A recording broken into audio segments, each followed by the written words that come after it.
Des singes dans l'espace, Guy Gardner qui pleure et on fête Halloween en avance. Bienvenue dans D'ici vu d'ailleurs, épisode 5.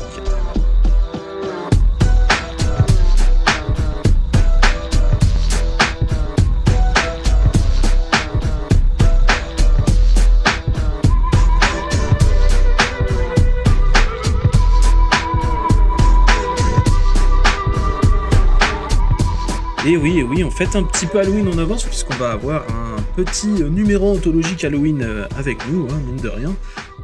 Mais bon, voilà, pour tacler tout ça, on va être toujours un peu la même petite équipe, voilà. On va avoir Sofiane. Bonjour Sofiane. Bonjour. Midnighter. Bonjour Midnighter. Bonjour. Et Nico. Bonjour Nico. Salut. Vous allez bien ? Très bien. Parfait. Oui, très bien, et toi ? Impeccable. Ça va. Je suis bien plus en forme que d'habitude, donc c'est cool. Okay. Mais toujours aussi bon public, diront certains.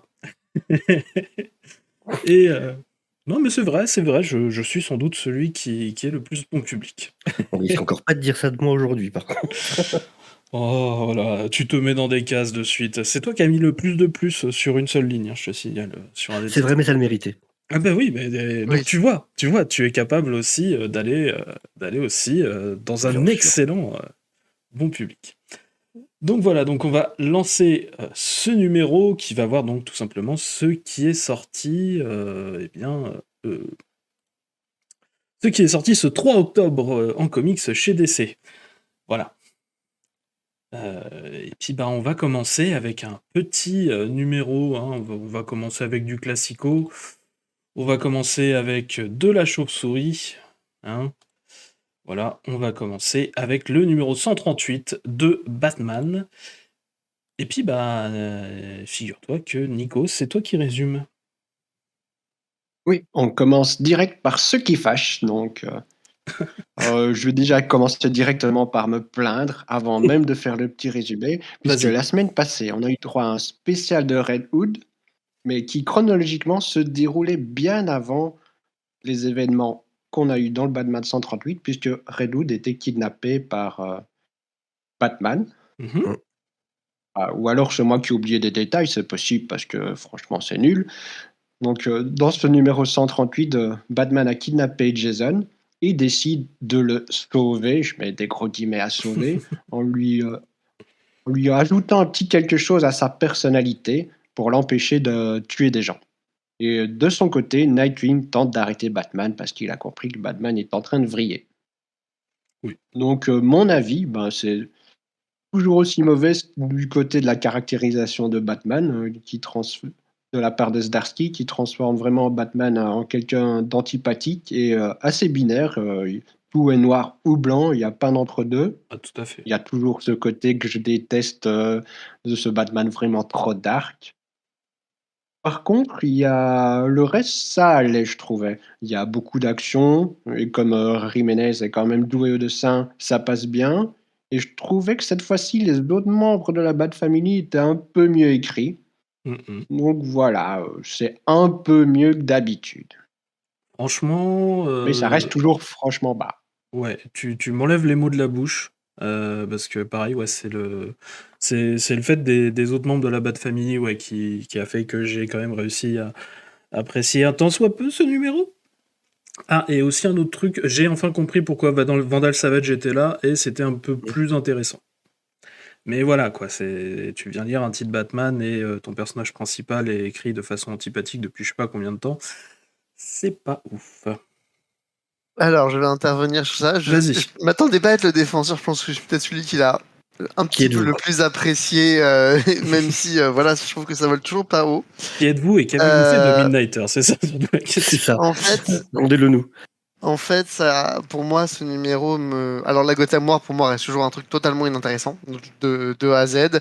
Je continue à penser, même à la lecture, je trouvais déjà ça odieux, et plus j'y repense, plus je trouve ça odieux ce que Batman a fait, ce que Bruce a fait à Jason. Pour moi, Ah c'est oui. quelque chose qui, même pour lui, On est d'accord. franchit littéralement toutes ces lignes rouges. Et c'est pour ça que pour moi, j'estime que ce n'est plus Batman qu'on a en face de nous. Ah, ça y est. De toute façon. Que de toute façon, c'est clairement Jurena qui a largement pris le contrôle, qui le pousse à bout exprès pour le faire craquer. Et c'est pour ça que je peux un petit peu pardonner cette caractérisation extrême, puisque Jurena, on l'a vu dans le premier arc, est littéralement un extrémiste, est littéralement la pensée de Batman poussée à l'extrême, et c'est exactement cette caractérisation qu'on a. Alors, si tu veux, il y a un YouTuber américain qui, à chaque fois que Batman agit vraiment totalement out of character comme ça, il l'appelle Crazy Steve. Donc, si tu veux, tu peux l'appeler comme ça. Ça sera Crazy Bruce, Ah c'est un ouais. peu mieux. Et toi, Sofiane? Ah, ouais, c'est toujours très très moyen, quoi. Alors effectivement, il y a tout le délire de Vandal Savage, et oh là là, quelle surprise! Du coup, effectivement, cette armée de gens qui a été entraînée à maintenant savoir mieux se battre, va être utilisée pour autre chose que ce qu'on pensait. Tiens, personne ne s'y attendait. Ah oui. Et Ouais, grave.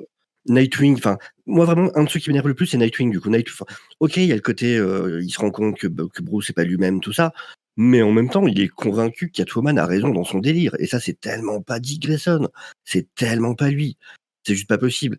Damian, j'en parle même pas, c'est chiant parce que Ouais. voilà. Williamson arrive à nous le... Bendis avait un peu gâché le truc. Williamson arrive à nous le faire revenir dans un truc qui est appréciable. Et maintenant, il repart dans un truc complètement aveugle, où de toute façon, il est du côté... Enfin, c'est bizarre ce qu'ils font avec ce perso. Il y a que Tim, à la limite, où Ouais. au moins c'est vraiment dans la continuité de son Tim, personnage. j'ai bien aimé justement. Ouais. Oui, Tim, Zdarsky traite bien. c'était bien écrit. Zarski, j'ai vraiment l'impression que c'est bien écrire Tim. Grave. Je Il a veux bien qu'il trouvé écrive du Tim. la bonne voie, mais malheureusement pour moi, il ne s'en sert clairement pas assez, Ouais. et je trouve ça dommage. Mais voilà, il y Mais a oui, vraiment, il y a vraiment ce côté effectivement de Tim qui, dès le départ, a été là parce qu'il savait que Batman avait besoin d'un Robin pour pas plonger dans le côté ténèbres et tout ça. Et ça, à la limite, c'est vraiment le seul côté que j'ai trouvé plutôt, qui respectait plutôt que je connaissais le personnage. Mais bon, voilà, ouais, vivement que ça se finisse. Après aussi, il faut pas oublier que dans le run de Zarski, ça reste, je spoil un petit peu Batman Dark City 2, mais ça reste Tim qui a réussi à aller sauver Batman qui était perdu Oui. dans le multivers. Bah déjà là, de toute façon, Voilà, déjà, ça reste toujours clairement le Robin qui l'a toujours sauvé du pire de lui-même, en fait. Parce bah, qu'il faut pas déjà au oublier moment que où, Dick a refusé de reprendre la cape de Robin après la mort de Jason. Enfin, non, mais de toute façon, déjà au moment où il y avait la série par je sais plus comment elle s'appelle, c'était catastrophique complètement. Heureusement que Tim était aussi chez Zdarsky, qui lui au moins savait comment respecter le perso, quoi. Et de toute façon, Tim a toujours été celui qui croit en Batman parce que C'est ça. même pendant Final, où on pensait que Batman était mort suite à Final Crisis, c'était Tim aussi qui continuait à le rechercher. Enfin, Oui. Bon, ça fait le partie R lumineux géant sur son costume, c'était peut-être un peu too much, mais à part ça, c'était plutôt très cool. Ouais. Mais bon, voilà. et oui, pour revenir vite fait, Vas-y. pour le coup, Savage et sa fille qui sortent comme ça, je suis en mode ah oui, bah oui, il faut bien la bonne raison pour que Batman et Catwoman acceptent de mettre leurs différents côtés 5 secondes Évidemment. et qu'à la fin on retourne sur un truc, sur un statu quo un peu plus classique, on va Normal, dire, même si Batman sera sans aucun doute une fois de plus brisé Ouais. mentalement, enfin pas nécessairement brisé, mais tellement épuisé mentalement qu'il pourra plus rien faire pour empêcher Zurena, et les sollicitations le montrent très clairement qu'on s'oriente une fois de plus vers ça, et que Zdarsky va clairement faire de Zurena l'ennemi numéro 1 de son run. Pour moi, c'est clairement ça. Attends, il y a les Zoronards multiversels en plus. J'ai un Oui. peu zappé ça, mais c'est Non, pas mais grave. ça sera après, ça t'en fait pas. Enfin bref, C'est pas grave. Non, ouais, non, je suis pas. Si, il y a un truc aussi, j'ai bien aimé, ça a rappelé le vœu. Alors après, bon, c'est le Oui. vœu un peu détourné, mais j'aime bien quand on me rappelle. Oui, de toute façon, ça reste toujours un peu Voilà. Non, émotion mais de revoir ce serment entre voilà. Bruce et Dick. Et aussi, par contre, ce que je crains, en fait, c'est vraiment le prochain numéro, puisque là, on va vraiment avoir Batman et Catwoman qui vont parler. Ça va être dans la série Catwoman écrit par Tiny Howard, donc j'ai vraiment très peur, en fait.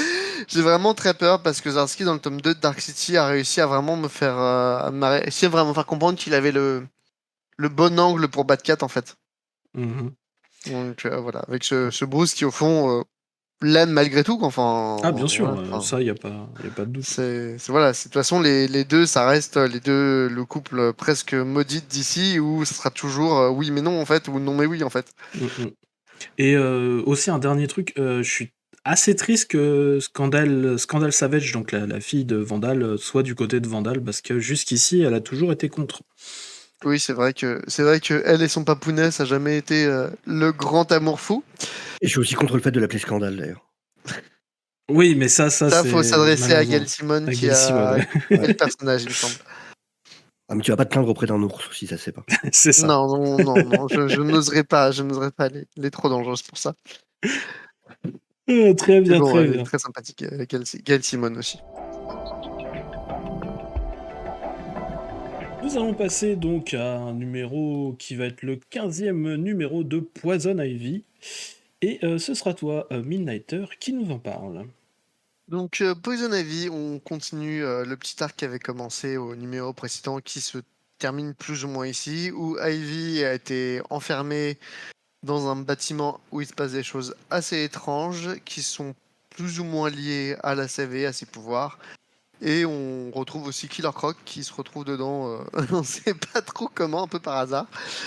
Un peu parce que un peu mauvais endroit, mauvais moment. Et voilà. Je trouve que ça reste une fois de plus très sympathique comme série. Ce numéro est peut-être un petit peu moins convaincant que le début du run, mais ça reste très correct.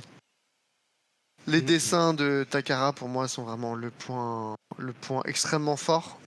Oui. Surtout quand Ivy se transforme avec cette impression de monstre. Enfin, vraiment, pour moi, l'aspect graphique est une composante pleine du titre et l'une de ses plus grandes qualités, avec aussi l'écriture de Wilson quand elle sort des arcs un petit peu plus inspirés que ça. Donc il reste à voir où est-ce que ça va aller maintenant, mais je reste toujours client de ce titre. Moi, j'ai peut-être limite préféré celui-ci à celui de la semaine dernière. Parce que celui de la semaine, enfin pas de la Du semaine mois dernière, dernier. de la dernière fois, parce que en fait, il était un peu plus éclaté, on passait d'un endroit à l'autre et tout ça. Là, on était vraiment centré sur Ivy et Croc qui arrive par le pouvoir du scénario, c'est-à-dire que Ivy dit oh là là, désolé Croc, je pourrais pas t'aider. Et là, d'un coup, le page d'après, il relève la tête. Bon bah attends, j'arrive. C'est littéralement ça. Donc à part ouais ce truc-là. En fait, j'avais du mal avec ce bâtiment justement un peu qui bougeait dans tous les sens et tout ça. Et là, je trouve que l'explication qui est fournie est vachement intéressante. L'explication m'a beaucoup plu en fait. Et je pense que du coup, ça a fait que j'ai plus aimé ce numéro pour l'explication et les possibilités qui sont ouvertes avec ça. Et je pense que ce petit arc est là juste pour introduire cet élément qui va peut-être être plus utilisé par la suite. En tout cas, c'est ce Ah que oui, j'espère. je pense très clairement qu'il y a des petits éléments qui ont été mis là qui vont sans aucun doute resservir. C'est pour ça que pour moi, c'est pas non plus quelque chose qui est hyper mauvais. C'est au contraire même très correct. Voilà, mais en tout cas, moi, c'est cette explication-là et toutes les applications qui en sont possibles. Je fais ah ouais, c'est pas mal, c'est pas mal. Voilà. Mon bon Nico. Bon pour moi Je aussi. suis Team Midnighter. Je trouve que c'était un peu en dessous que d'habitude, D'accord. mais ça reste quand même bon. C'était intéressant l'opposition entre Ivy et son ennemi, et en même temps le parallèle qu'il y a eu. Et oui, c'est vrai que Killer Croc sort un peu de nulle part, Ah, mais ça, ouais, je clairement. trouvais le personnage un peu sympa. On l'a un peu réduit à une brute, mais sur la fin, il a des raisonnements assez cool. Donc ça sauve le personnage. Et Sofiane. Voilà. Bah, du coup, pas lu, moi. Mais, Ah oui, merde. je peux donner mon avis sur le titre. Hein. Écoute, je trouve que par rapport à celui d'avant, non, je sais pas du tout. Mais non, je t'avoue que j'ai pas suivi cette série-là. Ouais, non, je suis désolé, l'habitude. Non, je m'en fous la honte, c'est pas grave. Ouais, écoute, voilà, voilà. Là, c'est moi qui en ai pas lu plein la semaine dernière, voilà. Il n'y a pas de honte à avoir. Donc, pour résumer, un numéro sympathique, peut-être un peu moins bon, on va dire. Voilà, on va rester là-dessus. Mais rien de Ah oui, catastrophique. non, tout à fait. On n'est pas dans une Gotham War ici. Et il prend cher ce titre quand même.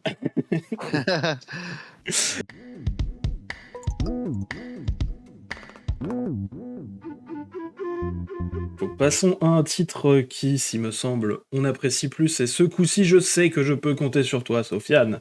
Oui. Le numéro 4 de Shazam. Et oui, le Shazam de Mark Waid, accompagné au dessin par Monsieur Dan Mora. Et du coup, on continue l'arc, en fait. Et du coup, on a un Billy Batson qui ne comprend pas ce qui lui arrive parce que quand il est en Shazam, il va avoir des espèces d'accès de traits de caractère qui ne sont pas les siens habituellement.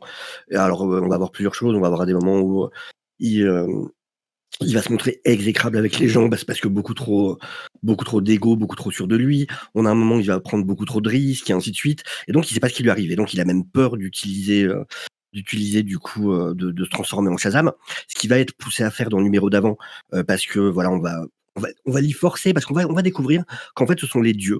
Du coup, les dieux qui forment justement le nom Shazam, qui lui donnent ses pouvoirs. Alors, j'ai pas bien compris, par contre, qui ont décidé en gros, qui leur faisaient pas assez honneur sur Terre parce qu'ils ont peur d'être oubliés. Mais le problème, c'est qu'en faisant ça, bah, ils lui donnent encore moins envie de devenir Shazam. Du coup, je comprends pas bien c'est quoi leur but. Mais En dans ce gros, numéro-là, du en coup, gros, si suite à j'ai une bien compris, ils rencontre, veulent exercer leur dominance, quoi. C'est des dieux, quoi. oui, ça a l'air d'être ça. Oui, c'est un peu ça. Ils veulent surtout pas être oubliés parce qu'il faut pas oublier que Oui, dans plus ils sont les obligés, moins ils règles ont de entre pouvoir, oui. guillemets, un dieu doit être craint ou vénéré pour garder sa puissance. Mais du coup, là, on va voir donc la suite où, après avoir rencontré des gorilles qu'il a ramené chez eux, un certain Ted lui a raconté une histoire comme quoi sur la Lune, un espèce de dictateur, enfin d'empereur, euh, avait une technologie qu'il fallait absolument lui enlever parce que ça mettait en danger la Terre. On va rencontrer du coup cet empereur qui s'appelle Gargax, qui est une sorte. En gros, c'est Brainiac et le Kingpin ont eu un enfant. Et donc, c'est Gargax. Et on va découvrir qu'en fait, derrière Gargax, il y a quelqu'un d'autre. Il y a effectivement, comment ça s'appelle? C'est Queen Bee, C'est Zazala! C'est Zaza. Zazala Queen Bee. D'ailleurs, il est très intéressant que Gargoak, c'est un ennemi qui est habituellement plutôt lié à la Doom Patrol et qui est aussi un Oui. vieux truc des années 60. Bref, une fois de plus, personnellement, je trouve que Wade nous ressort du classique qui traîne un peu, mais c'est toujours cool. Oui, puis en parallèle, du coup, on a aussi le côté Freddy, qui du coup avait découvert le poteau rose, ce que faisaient les dieux, et qui leur servait d'espion, mais qui va pouvoir voilà agir, essayer d'agir contre ça. Et en tout cas, franchement, tu vois, autant en fait c'est marrant, les mêmes choses que je reprochais à World's Finest, Mmh. je trouve marchent super bien ici.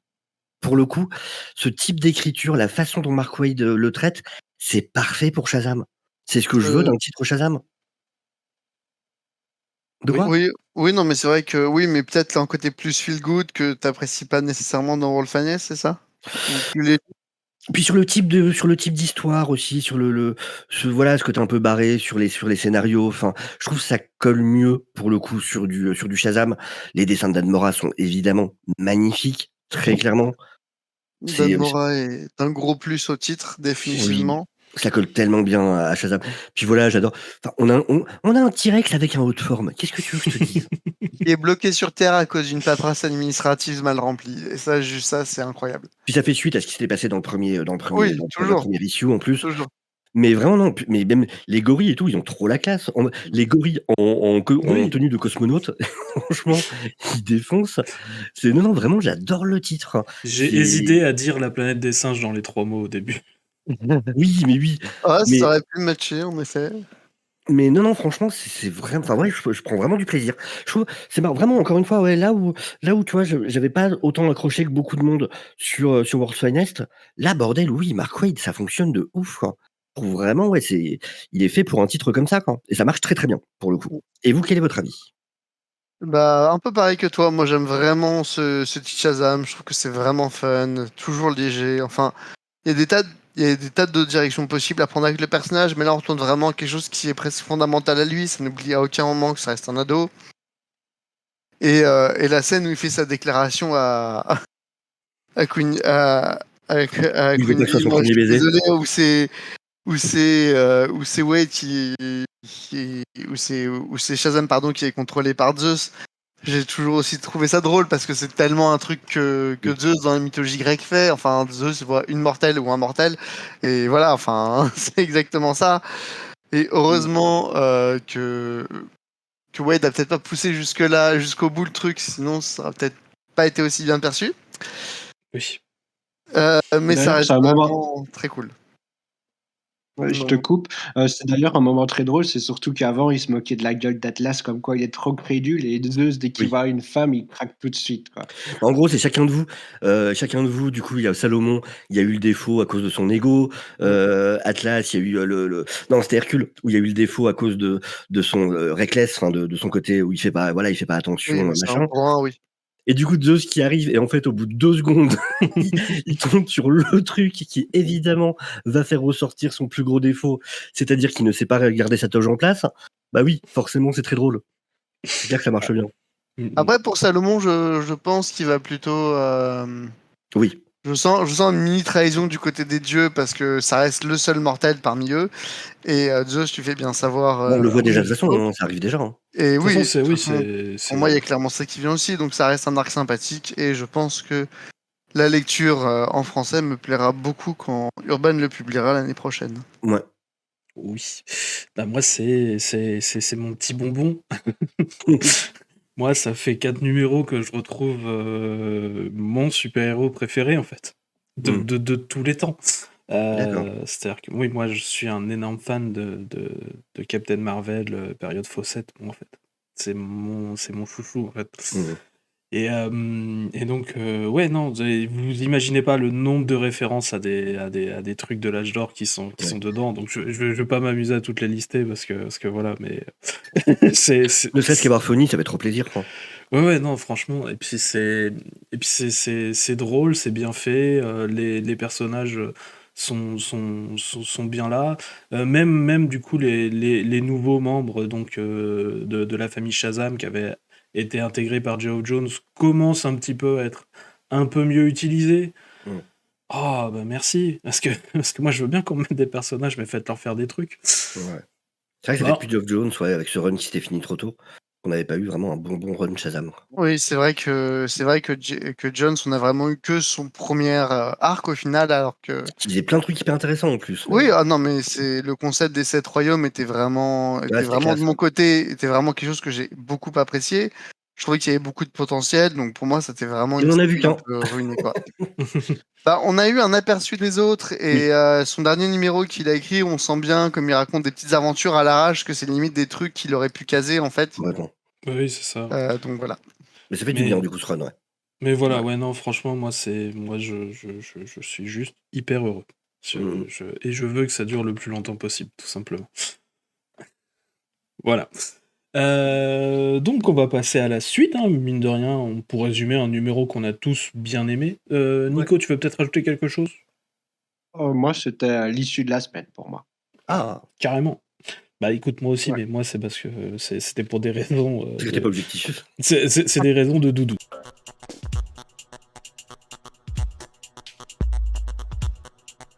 On va passer à un autre numéro, le numéro 2 de Birds of Prey. Et c'est toi, Nico, qui va nous en parler. Alors dans ce deuxième numéro, on est dans la continuité, totale du premier. Donc on a les Birds of Prey qui discutent du plan pour, atteindre Themyscira Mhm. et une fois d'accord, elles se séparent pour préparer à leur façon la mission et elles finissent évidemment par toutes se rejoindre pour une bonne grosse baston. Je résume, l'épisode parce qu'au C'est un final, bon c'est résumé. assez classique. Ouais, c'est assez classique et en même temps, c'est efficace. Personnellement, moi, l'écriture de Kelly Thompson, j'adore. Je rentre facilement dedans. J'aime bien comment elle écrit les personnages. Donc voilà, c'était encore un bon épisode qui est, le gros point fort, mais ça, je suis pas sûr que ça plaira à tout le monde, c'est le style rétro de Leonardo Romero au dessin et Mhm. aux couleurs de Jordi Belair. Moi, je trouve que ça fonctionne à merveille sur ce titre. Donc voilà, un bon épisode avec un peu d'action, de l'humour, une mise en place et pourtant ça reste passionnant. Voilà, encore un bon numéro. Mhm. Sofiane. Eh ben, écoute, j'ai bien aimé, vraiment. Alors, je suis pas hyper fan du style de dessin, mais effectivement, je trouve que ça fonctionne, pour le Mhm. coup. Bon, Jordi Belair, elle a plus rien à prouver, hein, coloriste, certainement la coloriste la plus connue. Mais moi, c'est pareil, j'aime bien Kelly Thompson. Vraiment, je trouve que c'est quelqu'un qui, Mhm. déjà, qui sait écrire l'humour, qui est vraiment doué pour l'humour. Et, et j'aime bien son écriture. Pareil, il y a pas mal de choses d'elle que j'ai beaucoup aimé pour le coup. Et je trouve que elle qui écrit une équipe féminine comme ça marche à fond. Et en plus, c'est une autrice qui vraiment arrive à à ne pas tomber dans certains poncifs, dans certains tropes, qu'on peut avoir des moments. Elle sait vraiment écrire des personnages féminins, les rendre intéressants, les rendre hyper badass et tout et ça marche. Alors après bon, je t'avoue qu'il y a Zilote, donc je m'en fous un peu, hein, on va pas se mentir. Mais même, tu vois, genre ça avait énervé pas mal de monde au début, l'intégration de Harley Quinn. Mais je trouve pour le coup que c'est plutôt très bien justifié et j'ai adoré quand, justement, Cass se rappelle de son combat contre Harley Quinn et qu'on comprend pourquoi ils la veulent dans l'équipe. Surtout qu'après tu te rends compte qu'en fait elle a rien raconté et que tout le monde la regarde C'est juste ça. faire des espèces de bleu, tu sais pas trop quoi et ça devient une espèce de running gag. Mais non, enfin tu vois qu'elle voilà, elle a vraiment cherché sur les persos, elle sait ce qui plaît sur ses persos, elle sait comment le mettre en avant. Elle a réussi à former une équipe qu'effectivement, bah, en tant que super vilain, j'aimerais pas avoir à croiser Ou non. et ça m'a et puis tout le pitch en plus, enfin qui est intéressant, ça nous emmène sur une aventure. On se demande le pourquoi, le comment, on sait que ça va être difficile. C'est bien, c'est vraiment bien, ça me donne envie vraiment de lire la suite, quoi. Pour moi, c'est une réussite. Alors de mon côté, un peu pareil que vous, ça reste toujours une mise en place qui pourrait passer un peu comme le moment où l'équipe apprend à travailler en équipe et que Complètement ça. chacune d'entre elles réalise ce que les autres peuvent et savent faire. Donc, ce qui est toujours assez marrant pour moi. Harley Quinn, pour moi, là, elle est très bien écrite dans ce numéro. Enfin, voilà, c'est sa série principale que j'ai totalement lâchée parce que Oui. ça me saoulait de A à Z. Là, je retrouve une Harley qui me plaît beaucoup de lire. On comprend vraiment l'aspect de la wildcard. Enfin, voilà, ça reste en effet l'élément totalement random d'une équipe qui est toujours nécessaire et elle le prouve à la fin du numéro avec l'allié improbable qui sort de derrière les fagots pour les amener à Themyscira. Ce qui est aussi fun.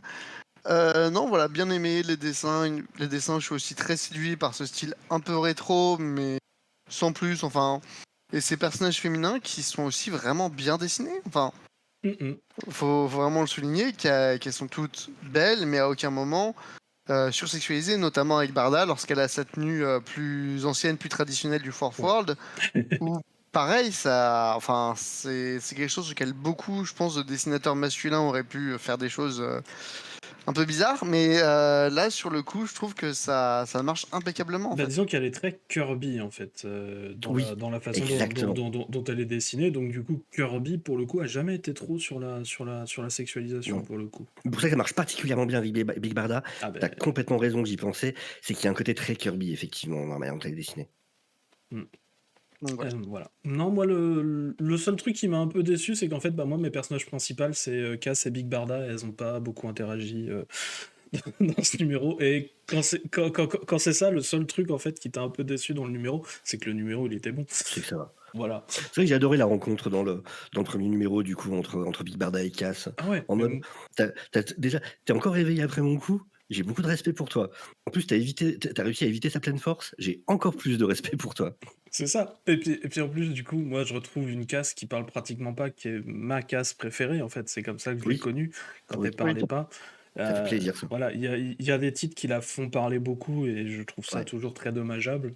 Et C'est là, toujours un problème en effet quand Cassandra Cain parle trop en fait. Pour moi, même quand elle parle, elle va dire des phrases rapides et courtes. Enfin, voilà, c'est ça. elle n'a pas été entre guillemets conçue comme ça en fait. Enfin, Ouais. C'est Ça fait ça. partie de son personnage. Ouais. C'est un personnage qui marche du coup extrêmement bien dans le médium visuel qu'on suit. Donc j'aime bien quand on l'utilise de cette façon. Bah, le truc, c'est qu'en fait, ouais, c'est juste un numéro de préparation. J'aurais aimé que ça aille un peu plus vite, mais franchement, c'est un très bon numéro. Bah là, prochain numéro, on va rentrer dans le vif du sujet, de toute façon. Ah ouais, bah, j'attends que ça.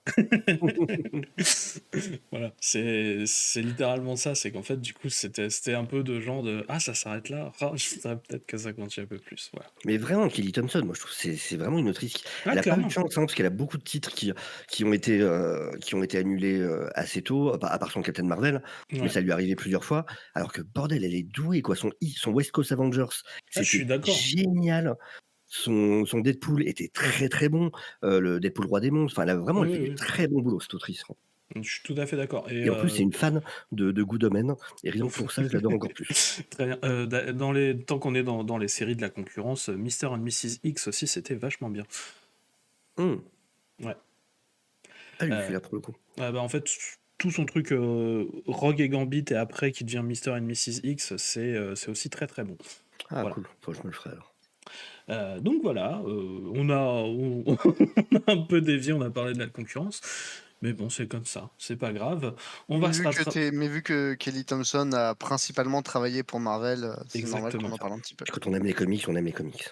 Exactement, c'est très très bien. Il y a pas, on n'est pas sectaire, on aime tout.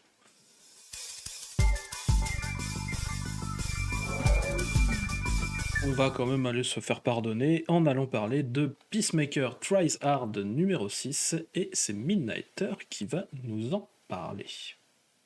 Alors, Peacemaker Tries Hard, du coup, ça y est, c'est la fin de cette mini-série du Black Label en 6 numéros. Une fin un peu classique où Peacemaker se retrouve à affronter Brain et Mala, dont Brain qui a mis son cerveau dans un chémo d'une taille de kaiju.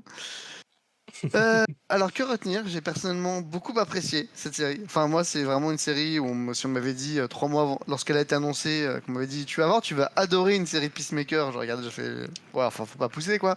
C'est sympa quand c'est gun, mais à l'extérieur, voilà. Et j'ai beaucoup apprécié déjà parce que c'est vraiment comme c'est du Black Label, c'est hors continuité, donc l'auteur Cal Stark se permet un Peacemaker qui est littéralement le Peacemaker qu'on a pu rencontrer dans les films et de sa série. Et c'est très cool. C'est vraiment très cool. Même encore, je trouve encore un peu plus surboosté. Oui, surboosté, et qui, de toute façon, le Steve Pugh dessine comme John Cena, donc à partir de là, il n'y a aucun. Il y a aucun secret, enfin, il s'en cache même pas, en fait. C'est ça qui est bien. C'est un numéro que j'ai un peu moins apprécié que le 5e, qui était quand même très fun. C'est peut-être parce qu'il est un petit peu trop prévisible. Ça marche très bien, hein, ça marche très bien. L'arc de Peacemaker est parfaitement complet, la conclusion est parfaite. Mais voilà, peut-être un petit peu en dessous des numéros précédents, mais ça reste quand même ma série Black Label surprise. Et que j'espère sincèrement qu'un jour Urban tentera peut-être la publication. Allez, on va miser si la saison 2 de Peacemaker dans 5 ans, quand elle arrivera peut-être. Ouais, peut-être. Tu parlais de la conclusion. Moi, j'aurais bien aimé esquiver la conclusion, parce qu'il y a 2 conclusions, on va dire. T'as une première conclusion assez intimiste. Oui. Sur 2 pages, et après t'as une conclusion beaucoup plus n'importe quoi sur 5 ou 6. Franchement, j'aurais préféré qu'on finisse sur la conclusion plus intimiste, quitte à changer l'ordre ou je sais pas, mais voilà. Moi, je t'avoue qu'en fait, à partir du moment où j'avais lu la conclusion intimiste, le reste me faisait chier en fait, parce que je me disais mais non, c'est fini, là c'est bon, n'en rajoute plus.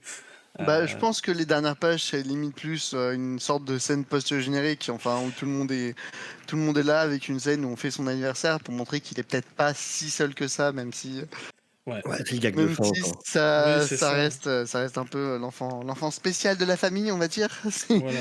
C'est un enfant auquel même quand c'est un peu le criminel ou même Waller est un peu saoulé de l'appeler quoi. Voilà. Parce que tu vois, genre, j'aurais bien aimé, tu vois, il se passe tout ça, et puis après le barbecue, tu vois qu'il va à l'endroit où il est censé aller, et il fait la scène. Ça aurait été mieux dans ce sens-là. Ça aurait été mieux dans ce sens-là. Parce que je veux pas non plus perdre certains gags, genre le chien, Bruce Wayne, arrête de manger de la merde. Arrête de manger ton caca. Et tellement stupide. Et Deathstroke aussi, qui m'a fait rigoler. Mais voilà, franchement c'est un bon numéro, pareil, je pensais pas que j'apprécierais autant la série. Voilà, en effet très prévisible sur tout ce qui se passe, et j'aurais juste préféré que l'ordre des conclusions soit un petit peu inversé, mais ça reste quand même quelque chose de bon, et ça m'étonne un peu, voilà. Mais c'est très bien d'être étonné comme ça. Sofiane. Écoute, de base, c'est pas une série qui est faite pour moi, parce que j'ai même pas réussi à finir la série Peacemaker. Ça m'avait un peu saoulé, je t'avoue. Et j'ai bien aimé. Enfin, en fait, le truc, c'est, on dit souvent, tu vois, c'est un truc, quelque chose que je répète souvent, où ça m'étonne que, tu vois, on peut pas dire aux gens qui ont aimé des films ou des séries, tiens, va vers tel comics, et du coup, t'aimeras aussi. Et là, pour le coup, c'est vraiment le cas. Quelqu'un qui a aimé la série Peacemaker, tu peux totalement lui dire, va sur ce comics, et tu t'en retrouveras plus dans le même esprit. Et le truc, c'est que c'est fait de manière hyper compétente. Vraiment. les dessins sont plutôt très bons, c'est bien écrit, l'humour fonctionne. Moi, j'ai adoré tout le délire avec le vieux là, Oui. le vieux, comment? Le vieux méchant là, en mode quand il veut utiliser déjà quand il essaie de lui taper dessus que ça lui fait rien, qu'après il veut utiliser le canon, puis «Bon, où sont mes lunettes?» Où il le retrouve dans un vieux drive pardon, parce que forcément tous les vieux aiment leur tarte au pécan, enfin et ça marche, l'humour est vraiment, encore une fois, c'est un truc qui est pas fait pour moi parce que j'ai pas apprécié plus que ça la série, mais ben, c'est ultra bien fait. Quand c'est bien fait, quoi et tu peux pas ne pas le voir et vraiment non, ça marche bien, l'humour marche bien, il y a une intrigue, il y a tout ce qu'il faut. Non, j'ai passé un bon moment. Franchement, j'ai apprécié et je me le prendrais, s'il le sort chez Urban, clairement, je me le prendrais et pour me faire prendre du Peacemaker, fallait y aller. Oui.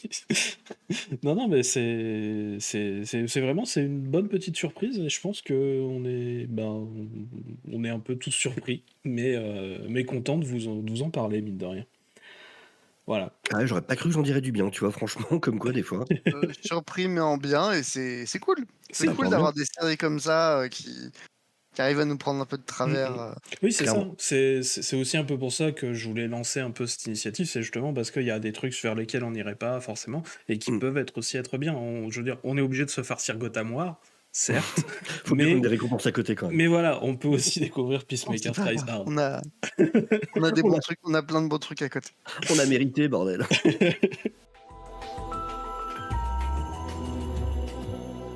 En parlant de choses que parfois on est obligé d'aller lire, Ah ouais, il ça, est... je vous laisse faire ça. Ah oui, bah, je crois il y a que moi, hein. Ah non, non, il n'y a pas que moi. C'est bon, on est Ah, j'ai deux. lâché à la je sais pas, 5e issue, je crois, un truc comme ça. J'ai dit: «Ah, c'est bon, stop». Et on va donc passer à une série Joker. The Joker, The Man Who Stopped Laughing, numéro 11. Et bah, on arrive sur l'antépénultième. Tiens, il y a... on arrive sur l'antépénultième numéro. Franchement, c'est toujours aussi cool. Non, je déconne. Vous y avez cru. Non, alors, franchement, c'est un numéro qui passe, en fait. Parce qu'on arrive C'est sur déjà la bien. fin. Oui, c'est ça, parce qu'on arrive sur la fin, parce que les choses commencent à vraiment se mettre en place. Là, on voit, il y a un Killer Moss qui est très très drôle, qui a été mon petit rayon de soleil.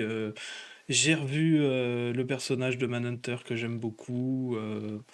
Alors, pas celui qu'on a vu dans Checkmate, hein, l'autre. Oui, l'autre. Non, parce que voilà. Non, le Joker, enfin, il est un peu supportable. Non, écoute, j'ai à peu près apprécié. Après, ça reste une série qui est de base pas faite pour moi, parce que moi j'en ai marre de lire du Joker partout. Et mais disons que pour du Rosenberg, bah, c'est du Rosenberg qui au moins est palpitant un petit peu à lire. Tu te demandes, ah tiens, est-ce qu'il va se passer ci, est-ce qu'il va se passer ça? Le fait qu'il y ait pas, qu'il y ait plusieurs Jokers et que les autres personnages soient pas des personnages bien en vue font qu'il peut arriver un peu tout et n'importe quoi. Et tu peux te dire, ah, est-ce qu'il va arriver ci, est-ce qu'il va arriver ça? Voilà, c'est pas foudroyant parce que le début était un peu naze, franchement, mais C'est bah, vrai que j'aime bien la Après, fin. l'intrigue principale, l'idée des deux Jokers pouvait être sympathique. Là, on a un peu le twist pour savoir lequel des deux est le vrai, lequel des deux est le faux. Mm.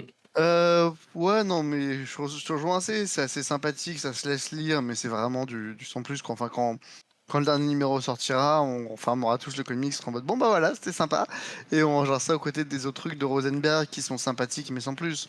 Ouais, mais c'est ça, mais tu vois, par rapport au tout début, le fait que ça a déjà réussi à être remonté au niveau de sympa, c'est déjà pas mal. Parce que Oui, le c'est début, sûr. j'ai trouvé ça vraiment nul au début. C'est sûr, c'est sûr. Mais je pense que Rosenberg, il aime bien faire des petits trucs un peu comme ça, en fait. Un peu.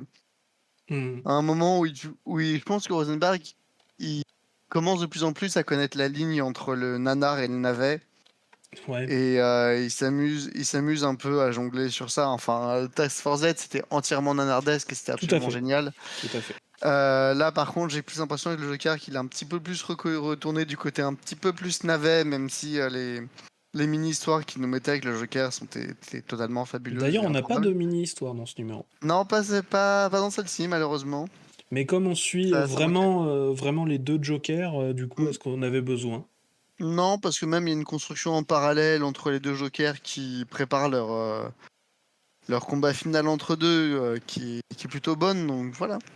Qui est plutôt correct. Enfin, Oui, ça, disons que après, voilà, c'est ça, c'est compétent. voilà. Mais Ça se laisse, une fois de plus, ça se laisse lire, ça se laisse. Mais ça laissera pas une impression durable et j'avais largement préféré la série de Tynan sur le Joker ah, clairement, clairement. On est, parce que c'était pas vraiment une série centrée. C'était une série centrée sur le Joker, mais il y avait beaucoup de la perception des autres. voilà, bah, il y avait, Et bon. il y avait Gordon, Et Tynan qui nous il y rend avait la Bane canon. féminin, il y avait plein de choses. C'est ça. Et Tynan qui nous rend canon, notamment Massacre à la tronçonneuse dans le DCU, c'était quand même cool. On va passer à un autre titre, on va passer au numéro 2 de Blue Beetle. Et ce sera toi, Nico, qui nous en parle.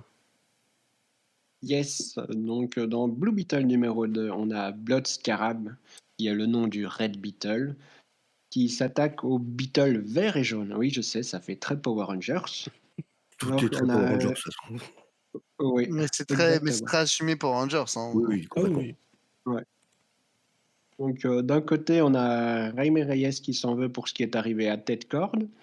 De l'autre, on a Victoria Cord qui, elle, mène l'enquête sur les événements précédents. Je ne vais pas les révéler, je vous laisserai la surprise si jamais ça arrive en VF.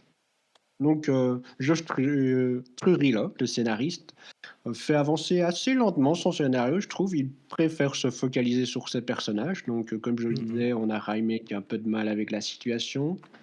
Les autres Beatles qui n'ont pas l'air très à l'aise dans leur nouveau rôle et qui ont droit à une petite origin story. Je trouve aussi qu'il mêle bien, le scénariste, la nouveauté. Donc, on a une bonne place pour ces nouveaux personnages. Et en même temps, il y a un respect de l'histoire des personnages anciens. Donc, on revoit un peu les amis de Ted de l'époque Justice League International. tout à fait. Euh, Il y a Boosty, donc, par il y a contre, Guy Gardner, il y a Fire, il y a Ice. Oui, de toute ouais, façon, quand tu mets Ted, si tôt ou tard Booster est pas dans le coin, c'est qu'il y a un problème. il y a, ouais. Il y a aussi un respect de l'histoire de Jaime Reyes avec Tout à fait. Brenda qui a droit à une mise en avant plutôt forte cette fois-ci. Donc voilà.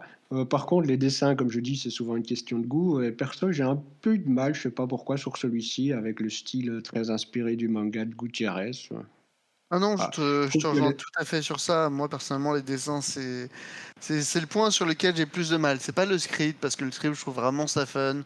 Je trouve qu'en effet, il y a des très fortes inspirations manga, notamment Super Sentai, parce que les Blue Beetle de toutes les couleurs, maintenant, j'attends le Pink Beetle, j'attends, donc voilà, j'attends le Black Beetle, j'attends le Gold Beetle, j'attends tous les autres Beetles maintenant. Je Et sais le- qu'ils vont arriver, de toute façon. Et le Beetle Oui, Megazord. Et le ils vont, Beetle ouais. Megazord. Ah oui, non Ah oui, mais si on nous sort un Mega Beetle, enfin là, qui est la fusion, enfin d'une techno avec les différents Beetles, là personnellement, je dis oui et j'applaudirais. Ils Enfin, vont ce le sera faire. Tu le sais totalement. qu'ils vont le faire. Ils sont obligés de le faire. Hein. Et bon, j'ai mon amour secret pas si secret que ça, des Power Rangers qui est toujours là. Donc, voilà.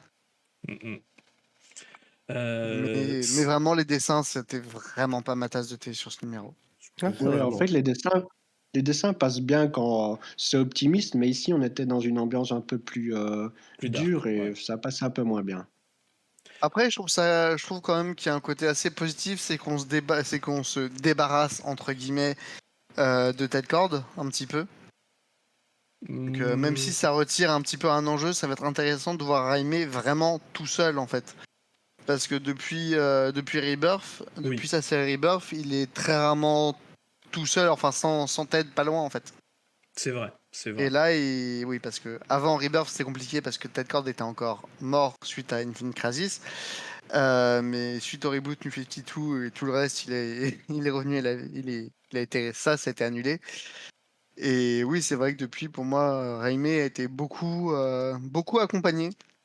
Et il a perdu beaucoup justement depuis depuis les New 52. En fait, Raimi a perdu beaucoup en fait.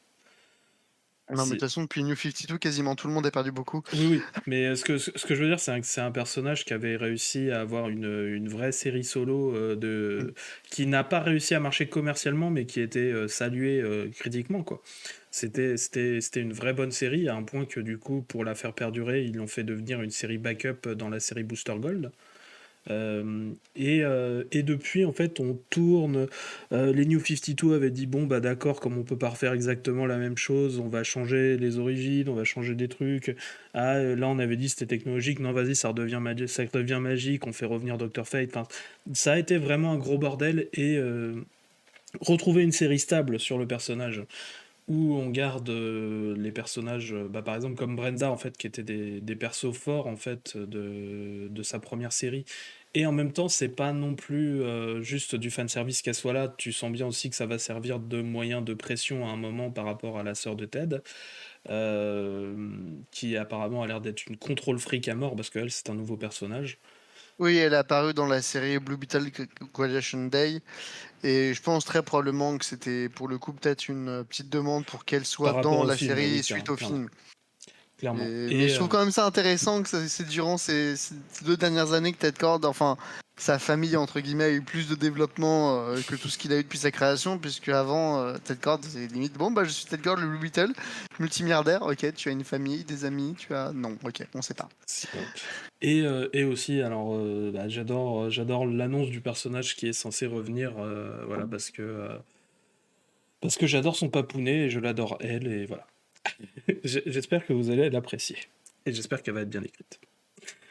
Alors, quelque chose à rajouter? Moi non. Ouais, bah moi pour le coup j'ai bien aimé le titre. Moi les dessins me dérangent pas du tout.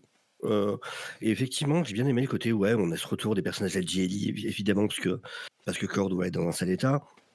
Et en même temps, effectivement, de toute façon, la première issue on avait déjà ce discours sur le fait que, voilà, on sentait déjà que de toute façon, Jamie Reyes allait devenir est en train de devenir un leader, et c'est cool de faire évoluer ce personnage, d'en faire le leader de sa propre équipe. Je trouve ça plutôt classe, même si c'est une équipe de Super Sentai, effectivement, mais n'empêche que voilà, c'est le personnage qui mûrit, et c'est toujours cool de voir ça, un personnage qui se développe, qui évolue, et donc non, vraiment curieux de voir la suite, puis tout ce côté avec les du coup, ouais, tout ce côté avec avec le Blood Beetle, voir un peu où ça va, qui ça peut être, enfin, non, c'est intéressant. Franchement, j'ai bien aimé pour le coup. Bonne lecture. Yeah. Et toi, Nico? Je peux rajouter plus de D'accord, ce que j'ai toujours dit au pas début. de... J'ai bien aimé. D'accord, je À voulais juste à vérifier. part les destins. Ouais, toujours les dessins. Puis moi, je voulais réagir, il fallait que je dise du bien d'un truc avant le titre suivant, c'est pour ça. Je comprends. Je comprends.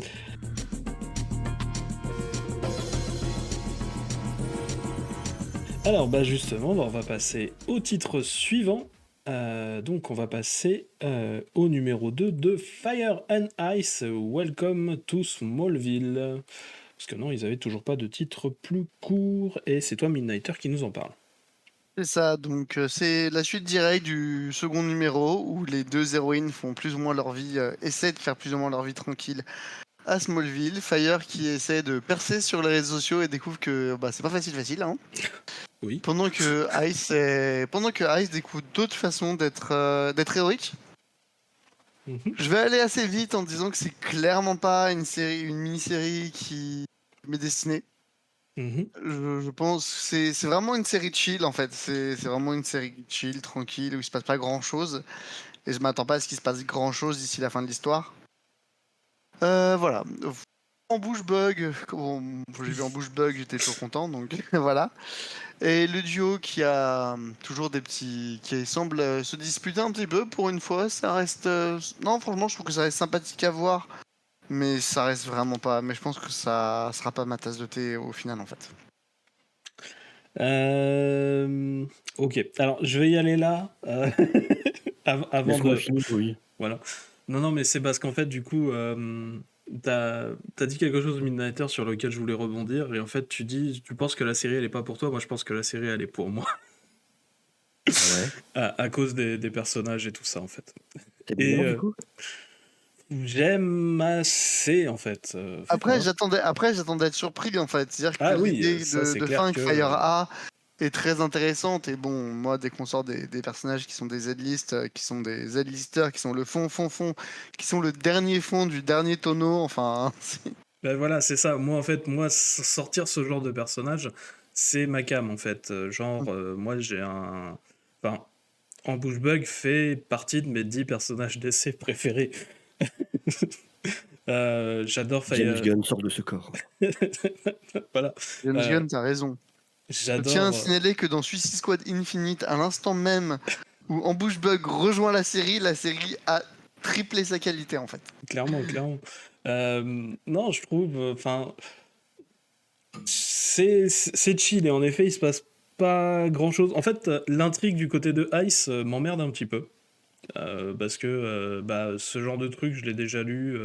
Oui, tu peux être héroïque d'une autre façon et tout ça, ok. Par contre, Fire qui est un petit peu énervé, qui fait des trucs, ça me plaît un peu en fait. Parce que en fait, moi j'adore les personnages qui justement partent en couille. C'est une des raisons pour lesquelles j'adore Guy Gardner. En fait, dès qu'il arrive quelque part, tu sais qu'il va faire bouger des choses. Tu sais qu'il va se passer un truc en fait. Et bah, l'idée de mettre en place une télé-réalité de réhabilitation de méchants obscurs. Enfin, je sais pas, j'aime bien le concept. Je sais pas si le concept va être vraiment là jusqu'au bout, mais j'aime bien le concept en fait. Euh, je- puis il y a trop de personnages en fait que j'aime bien pour vraiment tout détester. Même Elrond, j'aime bien Elrond. C'est parce que on a trop peu de choses sur la Justice League et internationale et voilà. C'est Mais ça risque peut-être de changer parce que Gunn a encore une fois de plus dit que Justice League International était sans doute l'un de ses titres favoris de la Justice League. Alors certes, mais je veux pas revoir la Justice League internationale revenir n'importe comment non plus. Je veux voir s'il faut la faire revenir, je veux la voir revenir dans un titre à la Generation Lost où en fait personne les croit et ils sont obligés de se serrer les coudes en underdog ou des trucs comme ça quoi. Voilà. Euh, Enfin bref, moi il y a énormément de personnages que j'adore et c'est pour ça que j'avoue, il y a sans doute, je suis pas objectif, hein. C'est pas. Parce que je pense que si c'était sur d'autres personnages, je dirais oui, ça va, c'est compétent. Mais le fait que ce soit ces personnages-là que j'aime bien et le fait de les voir vivre, parce qu'on les voit pas vivre souvent et tant qu'ils sont pas sur les pages, techniquement, ils vivent pas, bah moi ça me fait plaisir. Voilà. C'est juste, je pense pour ça, je pense qu'il y a une partie Stockholm aussi là-dedans. Voilà. Tu es l'otage de la Justice League International. Et dans Bushbug. Oh, Les Et deux. donc, Tu peux y aller, Sofiane. Nico, tu l'as pas lu toi du coup? D'accord. Vraiment, alors déjà de base, il faut bien préciser que c'est très clair à la lecture que je ne suis vraiment pas la cible. Ça, c'est une évidence. Moi, il n'y a rien qui me. Mais même le délire de télé-réalité, ça a déjà été fait justement par Kelly Thompson dans West Coast Avengers. Et là, Tout pour à moi, fait. c'était fait de manière compétente et c'était 1000 fois plus drôle et 1000 fois plus intelligent. Alors là je te rejoins. Kelly Thompson, sur ce truc-là, c'était beaucoup plus drôle. Et Ouais, ouais. voilà, enfin, il y avait. Enfin, en plus, c'est pareil, il y a des personnages que j'adore aussi là-dedans. Il y a Kid Omega, j'adore Kid Omega, Oui, c'est pareil, grave. enfin, Alors, tu vois. moi, de ce que je me souviens, c'est que la dernière fois qu'une télé-réalité a eu lieu dans le monde des Avengers, ça a Ça fini s'est en mal Civil fini. War. Oui, Ça a fini en Civil War, donc bon. mais non, là, c'est un truc où il y a des requins avec des pattes. Ça nous a donné Jeff. C'est là que Jeff a été inventé, effectivement. Ouais. Puis Et, après, elle se passe de run en run, du coup, qu'elle fait. ouais, Va falloir que j'aille lire ça. Mais. Vas-y. Non, bah, je voulais juste dire que Jeff est un super personnage. C'est vrai. Il a eu sa propre série d'ailleurs.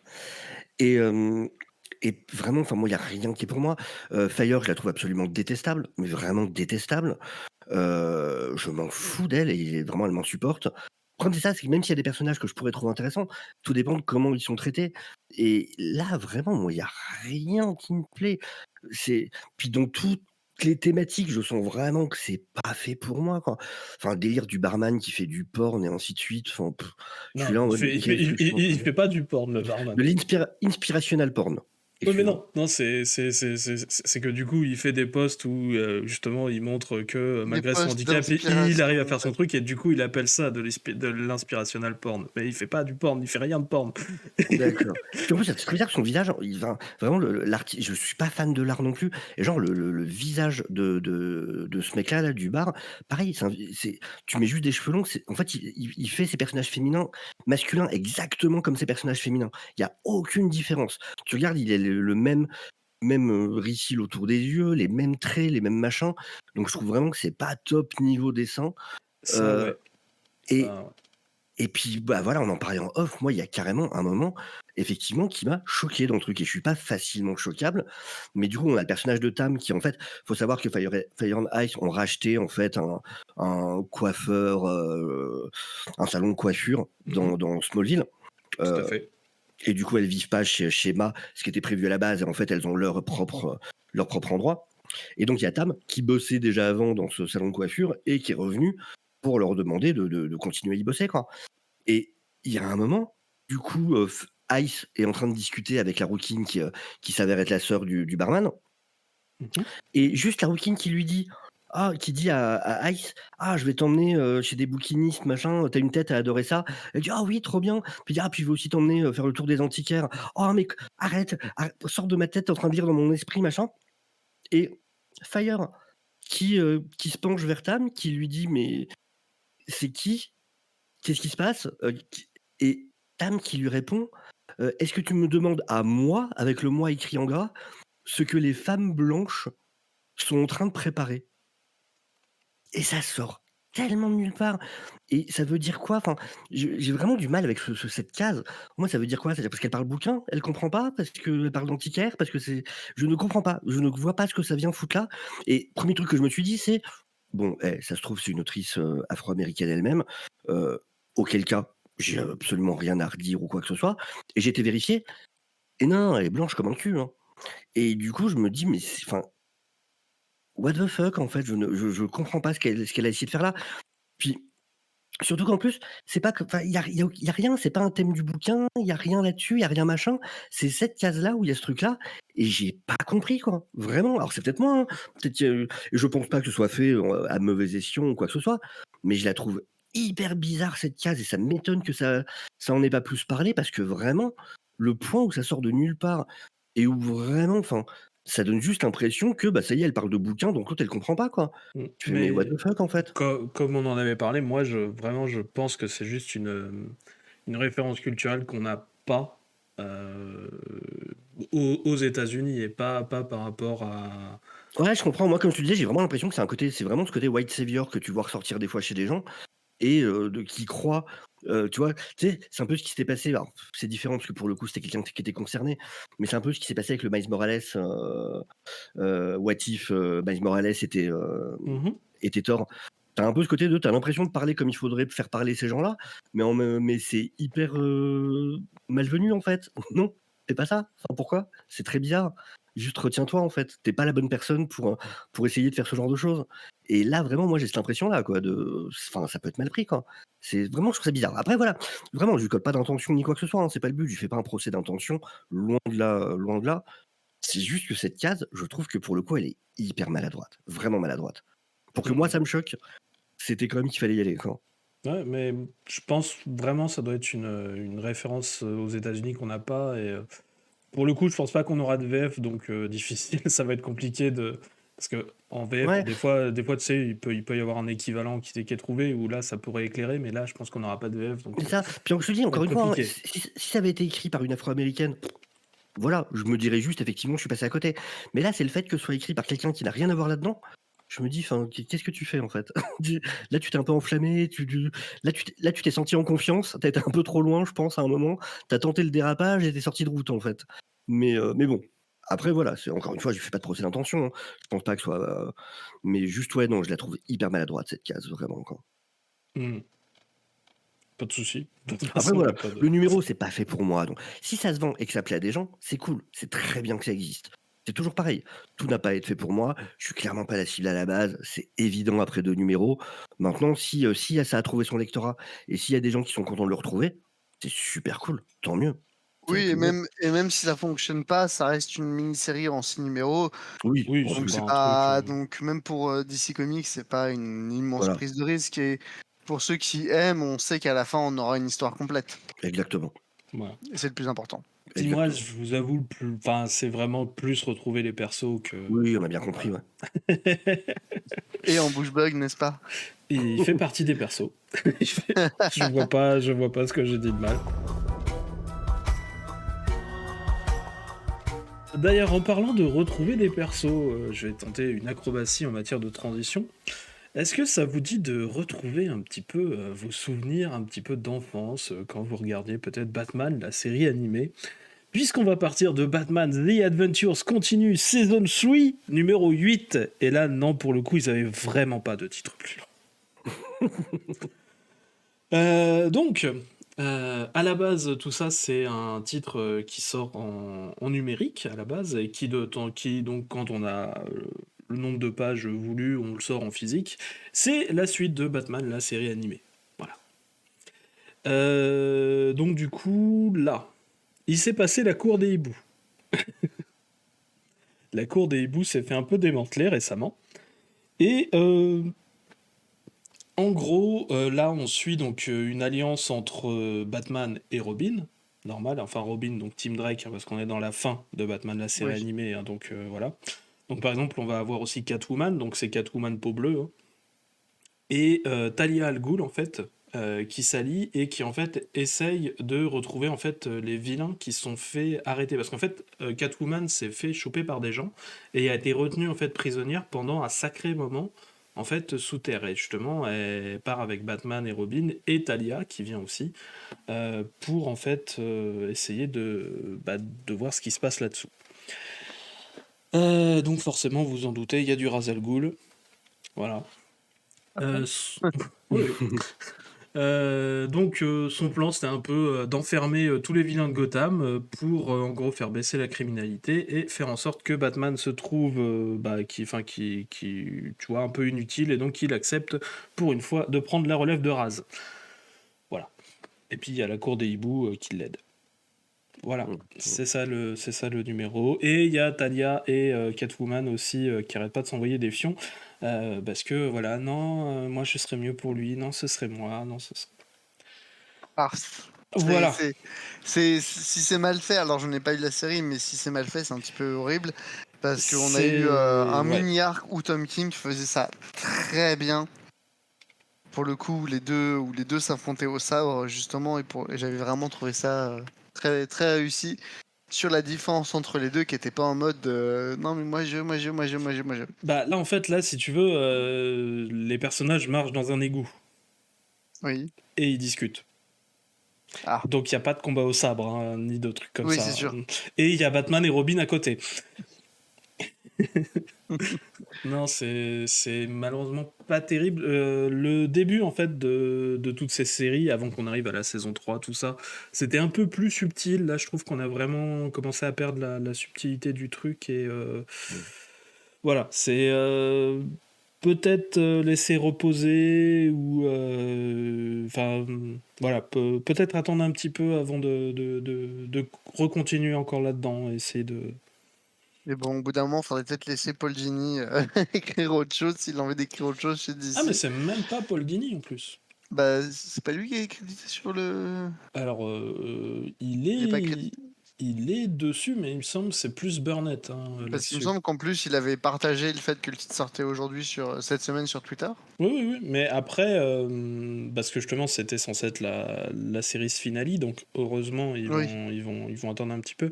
Mais quand tu regardes, en fait, vraiment les noms des auteurs sur la couverture, t'as Alan Burnett avant Paul Dini. Oui, donc c'est peut-être qu'il a Je, écrit de côté. je sais ce que Ah. ça veut dire. Hein. Mm. C'est que, bon, bah, Paul Dini, c'est pas lui qui a fait le gros du scénar, quoi. Alors oui, d'ailleurs, j'ai retrouvé son tweet et il dit qu'en effet, c'est plus Alan Burnett qui l'a invité sur le coup. Mm. Donc, en effet, il est peut-être juste sur le côté en termes de validation pour dire qu'il est là, quoi. Voilà, c'est pas. C'est pas nul, mais c'est pas terrible non plus, quoi. Mm. Franchement. Et même, justement, dans ce truc, The Adventures Continue, il y a eu mieux au tout début. D'accord. Et même pour lire, même au tout début, je préférais lire en fait la série qui sortait en même temps que le dessin animé à l'époque, en fait, qui pour moi était Oui, encore forcément. plus spot on. Oui. Que ça, qui a vraiment du mal à retrouver le ton, je trouve. Voilà. C'est un peu triste, hein, mais voilà, c'est compétent, mais on retrouve pas le charme. Et c'est un peu dommage, quoi. Mm. Voilà.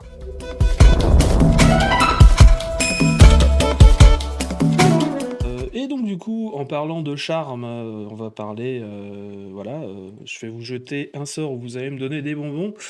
Parce qu'on va parler d'Halloween, on va parler d'une anthologie, on va parler de This is Ghoul, Just Wanna Have Fun. Voilà. Et là, ils sont emmerdés pour trouver un nom. Ah bah, c'est ça le fait d'en sortir à chaque année Surtout aussi. qu'il faut trouver un nouveau nom chaque année, donc C'est c'est ça. un petit peu compliqué. Et bah Sofiane, c'est toi qui vas nous résumer un petit peu le numéro, t'es pas obligé de faire dans le détail, ne t'en fais pas. Ouais, parce que résumé, ça risque d'être compliqué. On va plutôt dire, voilà, c'est une anthologie, bien évidemment. Du coup, c'est un numéro spécial Halloween. Donc, on a différents numéros. On a un premier qui va surtout qui va se centrer sur Montoya, autour de meurtres dans des défilés de mode. Ce qui est peut-être le plus faible pour moi, pour le coup, sur le numéro. Au niveau dessin, c'est plutôt pas mal. Il y a un style un peu particulier qui fait un peu aquarelle. Mais ouais, par contre, niveau histoire, j'avoue que j'ai trouvé ça un peu naze. Après, on en a une où ça va être un duo entre Etrigan et Al Jordan. Ça va être une rencontre des deux, une première équipe, voilà, où ils vont un peu apprendre à se connaître. On en a une avec la petite Animal Girl, la fille d'Animal Man, Tout au à fait. moment d'Halloween. Bon, là j'ai envie de te dire que c'est du Michael Conrad, donc à partir de là, pour moi déjà c'était raté d'avance.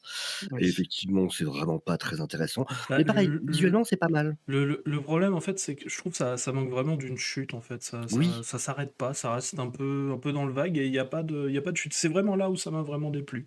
ouais, complètement. Vraiment complètement. Alors, tu vois, il y a celle de Nightwing, Nightwing et Jason Todd, que j'ai pas trouvé inintéressante. Surtout que je me dis, bordel, ça pourrait être c'est un truc qu'il pourrait faire avec Jason Todd. Ah, En faire clairement. vraiment celui de la Bat Family qui soit vraiment sur le paranormal. Et du coup, l'idée d'avoir des munitions, qui fassent ces munitions selon les types de créatures, je me suis dit, mais putain, mais c'est une bonne idée, ça, mine de rien, quoi. C'est une bonne idée et je fais partie de ceux qui avaient beaucoup aimé le fait que dans le jeu vidéo Gotham Knights, Jason se mette à développer des C'est sortes vrai. de pouvoirs en fait dus à son immersion dans le laser en fait. C'est ça. Mais tu vois, même à la limite, même son pouvoir, le fait qu'il puisse avoir ses armes, mais du coup, ça va pas pareil, toi, si c'est tuer des démons ou des machins, ça compte pas, ça va. Et je trouve que l'idée, elle est pas mauvaise. Tu lui gardes le côté, parce qu'ils savent jamais entre ses bâtons, ses armes, C'est machin. vrai, c'est vrai. Et tu peux lui garder ses armes, mais en mode que ce soit des armes spéciales, des munitions spéciales, C'est et ça. que lui chasse le paranormal. Je trouve cette idée excellente, vraiment. Et puis, Il y a un truc à en faire. et puis du coup, en plus, ça colle super bien avec le côté non létal de Batman. Enfin, tu vois, Oui. ça marche, tout marche bien. Quoi. Ça pourrait très facilement marcher.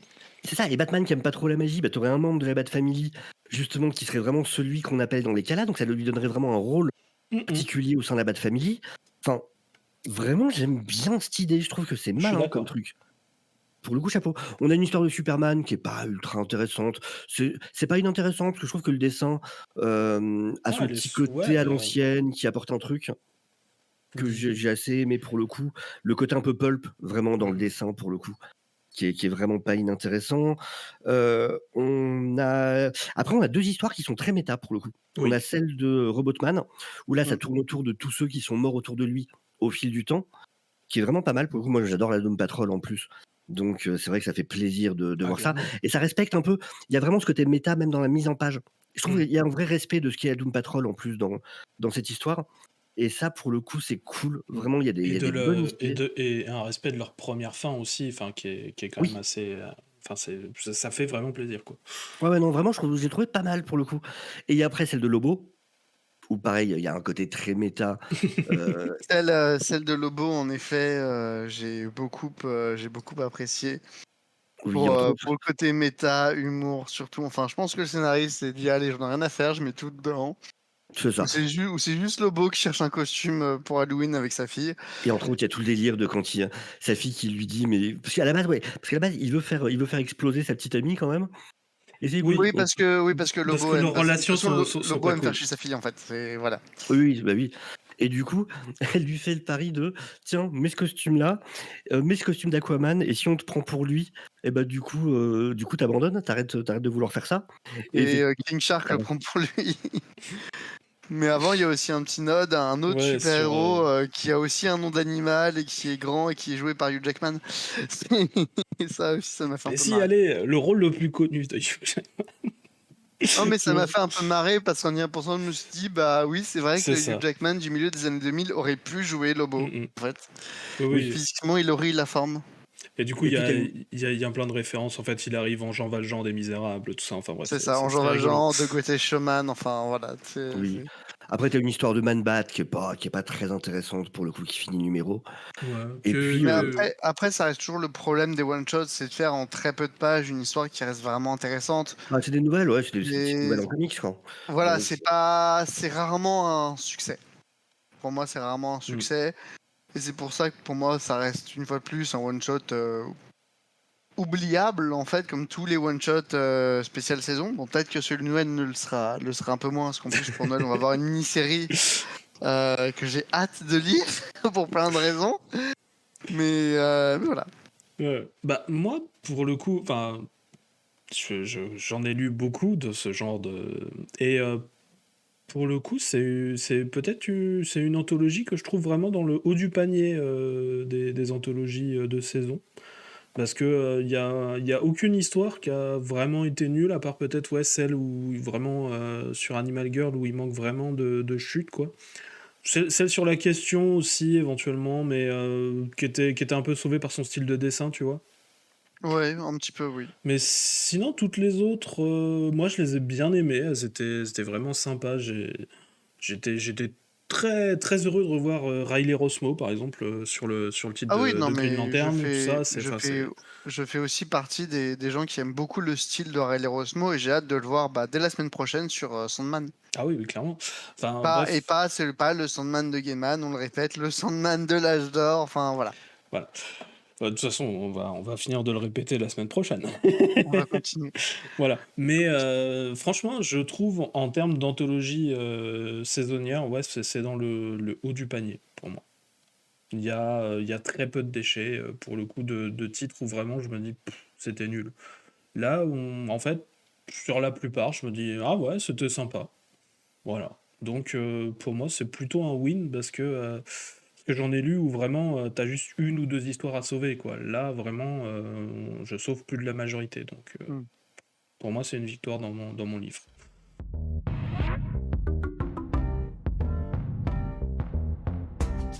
Eh bien, en parlant de Halloween, choses qui font peur, tout ça, on va parler de Scooby-Doo, Where Are You, le numéro 124. on attendait que ça. Ouais, je sais que vous attendez que ça. Tu piaffes d'impatience. Ah bah, tu peux pas imaginer, je trépigne. Alors, Scooby-Doo, Where Are You Je vous ai parlé d'une série Looney Tunes il y a peu. Malheureusement, on est un peu dans le même acabit. C'est quand même un poil mieux parce que, certes, il y a deux histoires dans ce numéro, donc on est sur des petites histoires assez courtes, mais qui au moins suivent la formule du show. Donc c'est déjà ça. Là où ça partait un peu en couille à un moment sur les Looney Tunes où des fois je me demande mais même pourquoi il y a les Looney Tunes, quoi. Là au moins c'est du Scooby-Doo, mais c'est du Scooby-Doo naze en fait, c'est du Scooby-Doo pas inspiré. En gros, les deux histoires sont ensemble dans le même numéro juste parce qu'il y a le thème de l'aviation sur les deux. Voilà, et franchement, en fait, j'ai lu des séries ongoing Scooby-Doo qui se permettaient, en fait, même si elles restaient classiques et qu'elles restaient en fait sur la formule de base, qui peut parfois être un peu dommage, réussissaient à être plus intéressantes, réussissaient à avoir plus de charme. Tandis que là, c'est vraiment formulaïque, comme en plus la place est réduite de par le fait qu'il y a deux histoires. Les indices, tu les vois venir à 2 km à la ronde. Enfin voilà, même pour un enfant, ça reste pas ouf en fait. T'as pas le temps de réfléchir, tu vois. Enfin voilà, j'ai vraiment lu des meilleures histoires de Scooby-Doo et je suis un peu triste que ce soit à ce niveau. Parce que bah une bonne histoire de Scooby-Doo, moi je suis toujours partant. Voilà, voilà. Eh Donc ben, ça maintenant. ne m'a pas vendu du rêve. Non, bah je suis désolé. Voilà, c'est le seul titre où j'ai marqué moins moins. J'ai rajouté un plus parce que je me suis rappelé des Looney Tunes et qu'en effet c'était un poil mieux. Mais voilà.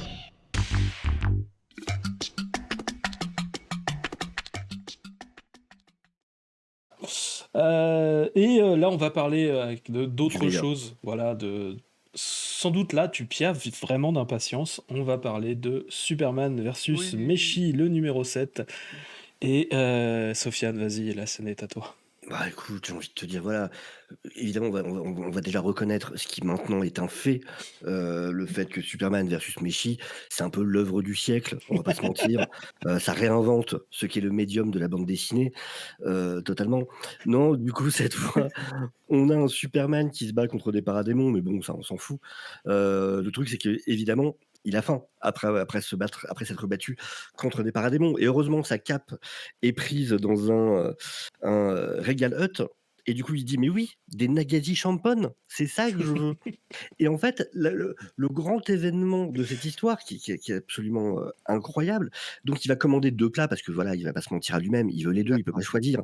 Évidemment, entre c'est parce qu'ils ont le plat de nouilles normal, avec juste des légumes, mais ils ont aussi des crunchy noodles. J'adore à Avec, quel point t'es détaillé. mais c'est normal, les crunchy noodles avec des fruits de mer. C'est important, il faut que les gens se rendent compte du génie de ce titre. On parle de bouffe, il faut toujours être sérieux. Exactement. Et donc, on a ces crunchy noodles. Et là se produit un drame. C'est-à-dire Oui. qu'il attend trop longtemps parce qu'il se passe des choses. Et donc, ces crunchy noodles ramollissent. Nous sont plus Mais, crunchy. mais, il pourrait se croire perdu. Il pourrait croire que la vie n'a plus de sens. Mais évidemment, il va pas laisser perdre ces crunchy noodles qui ne sont plus crunchy, même si elles ne sont plus. Et donc, il les tente. Et là, il découvre que c'est peut-être encore meilleur. Et qu'en fait, ce plat est incroyable. Que les crunchy noodles peuvent se manger une fois qu'elles ont absorbé le bouillon. Et même molles, elles sont excellentes. C'est incroyable. C'est incroyable. Voilà, on redécouvre la vie, on redécouvre des choses, on comprend que la vie n'a peut-être pas le sens qu'on lui donnait. Et non, mais il est super drôle le numéro. Mais en plus, il y a un moment où il va essayer de remonter le temps pour Mais justement oui. que ces nouilles Et redeviennent crunchy, avec ce évidemment mot une référence à. à Christopher Reeves, de A Superman à 2. Z. Superman Sauf 2. sauf qu'il arrive et puis il fait mais non, mais évidemment que ça marche pas, espèce d'imbécile. Et ça ne marche pas du tout. du coup, du coup, il est encore dégoûté, mais il les goûte quand même. Et là, c'est oh, mais comment ça peut être aussi super délicieux? C'est impossible, c'est incroyable. Et il est tellement heureux. Et non, c'est formidable. Vraiment, j'adore cette série, c'est n'importe quoi. Je kiffe. Ça, Merci d'exister. pareil, D'ailleurs, j'adore cette série. J'ai d'ailleurs acheté le tome 1 qui est sorti en anglais cette semaine, ou il y a la semaine dernière, qui contient cette histoire notamment, qui est la dernière. Et c'est tellement parfait. C'est tellement quelque chose d'improbable qui peut tellement marcher. Alors, c'est pas le premier manga Superman au Japon. D'ailleurs, le premier manga Non. Superman date de la fin des années 50. Donc, c'est pas non plus donc la collaboration sino-américaine entre DC Comics et différents éditeurs et T'as entre une différentes vieille maisons série d'édition. Batman aussi, t'as eu Mais plein de pas, trucs. voilà, la série Batman de Jiro Kuwata, notamment, qui est sans doute l'une des plus connues. Oui. j'ai l'intégrale, donc oui. Voilà. Euh, Et il y a tout ça, je trouve vraiment ça marrant. Enfin, Superman qui pour moi reste la métaphore de l'américain presque typique qui découvre la culture japonaise. Complètement. Voilà, c'est juste cool, c'est juste drôle à lire. Enfin, comme on l'a déjà dit, la moitié des images des têtes de Superman pourraient faire des mèmes absolument incroyables. Et les dessins en plus sont beaux. Enfin, la représentation de la bouffe est très belle, même le visage des personnages est top. Donc, pour Ouais, moi, tu vois, ça le reste temps, la meilleure le chose qui temps existe. qui est passé sur les planches de bouffe, en vrai. Ah oui, oui, clairement. Alors que, bah, d'ailleurs, tu disais un truc, Sofiane, que les paradémons s'en foutent. Non, on s'en fout pas. C'est justement, c'est un paradémon qui va le gêner pendant qu'il bouffe. Oui, c'est à cause de Donc, lui que du coup, il y a une vieille gueule de paradémon sur la vitrine pendant qu'il est en train de bouffer. Et Voilà. c'est ce qui fait qu'il va laisser les crunchy noodles ramollir, effectivement. Voilà. Donc c'est vrai que c'est important dans l'intrigue. C'est ça. Et justement, donc il sort de la boutique, il va aller casser la gueule au paradémon, mais ça, on le regarde pas. Bah, par contre, Non, la on s'en prof, on fout. va la regarder. C'est pas ce qui nous intéresse. Voilà. Ça, c'est du hors-champ, effectivement. Ouais. Voilà, donc nous, on a déjà parlé beaucoup sur la série et tout ça. Moi, je voudrais plutôt avoir l'avis de Nico, qui a essayé. J'ai essayé, je vais me faire taper dessus. En fait, j'ai eu du mal à rentrer dedans. En fait, c'est toute la partie au début où il a à choisir, il est trop lent. Ça me rappelle ma mère au resto et ça m'énerve. Ah, je comprends. Que l'on Mais après- bannisse cet homme, il n'aime pas Superman versus Messi. Non, La première partie, Il faut j'ai pas développer. aimé. Après, la deuxième partie avec ces nouilles crunchy, là, c'était hyper drôle quand même. Ah, tu vois. Non, Voilà. c'est Donc, si ça pouvait être plus souvent comme la deuxième partie, là, j'apprécierais. très bien. Mais Bah, faut que tu alors, lises tout, Mais en il fait. faut va lire- que je rattrape Les d'abord les 6 premiers, ouais. va lire au moins le numéro 4. Oui. Avec, Moi, je vais avec faire les Batman. 6, il faut juste que Voilà. je trouve le temps. Celui avec Aquaman, faut lire celui avec Aquaman. Ah il est oui, incroyable. aussi, oui. Le Ah, 5, ok. du coup. Non, c'est le 5 ou le 6 C'est Je sais le 6, celui avec C'est- Aquaman, il me semble. Ah, bah, le Oui, coup bah oui, d'Aquaman bah toi, qui parle tu au l'as film, papier, c'est toi. génial. Non, mais voilà, faut accepter. Le problème, c'est que ça lui rappelle des traumas avec sa mère. C'est pour ça qu'il n'aime pas. Donc voilà, on ne j'aime pas. T'imagines pas étudier toute la liste du menu avant de choisir, c'est chiant ça. Voilà. Non, Mais c'est pour nous faire découvrir nous, c'est l'exposition. Oui. Bah, Et bon, faut l'exposition, faut bien une raison pour laquelle Superman aurait faim. Enfin, voilà. ouais, mais en tout cas, voilà, c'est tout le monde l'a lu cette fois-ci. Je suis très heureux. Oui, c'est vrai. Voilà. La propagande Messi a fonctionné. C'est ça, Ah, la mais propagande. Voilà. Et C'est tellement génial que ça existe, ce titre. vraiment, ouais, Ça n'a non, aucun sens. ça nous fait beaucoup plus plaisir que Gotham War. Voilà. ça c'est Ah, sûr. ouais. C'est le petit bonbon aussi, ça. Voilà. Donc, bah voilà, on a fini un petit peu, encore une fois, cet épisode. Hein. Voilà, je pense qu'on a fait un peu le tour. La semaine prochaine, on essaiera aussi de se rajouter, en plus des sorties d'essai, de parler un petit peu du webtoon One Adventures, parce qu'on aura moins de sorties que d'autres semaines. Donc on va essayer de le caler là. D'ailleurs, le webtoon Batman Family Adventure sera sans doute annoncé la semaine prochaine en VF par Urban, Ah, bah, Ouais. puisqu'il a été listé sur certains sites, et juste ça, c'est la meilleure nouvelle du monde. donc du coup, en plus, on sera dans l'actualité. Voilà. Donc voilà, c'est un peu la fin de ce numéro 5 déjà. Waouh, le temps passe. Et bah merci encore une fois de l'avoir fait avec moi. Ça me fait toujours aussi plaisir de faire ce podcast. Et puis bah j'espère que ça vous fait aussi plaisir de l'écouter. Et bah salut à tous. Ciao, ciao. Ciao, à bientôt. Salut.